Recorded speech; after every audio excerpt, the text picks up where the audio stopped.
আপনারা সবসময় এই মাদ্রাসার প্রতি আন্তরিকতা রাখবেন, যে যেমনি ভাবেন সহযোগিতা করবেন, বিবেক দিয়ে, বুদ্ধি দিয়ে, টাকা দিয়ে, পয়সা দিয়ে, অর্থ দিয়ে, কিন্তু দুশ্মনী করবেন না। অনুরোধ, আপনার সাথে আমার সাথে হয়তো দুশ্মনী থাকতে পারে।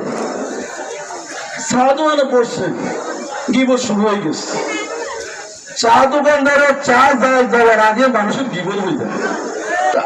আমার নামে গিবত করেন, আমি কিন্তু খুব খুশি।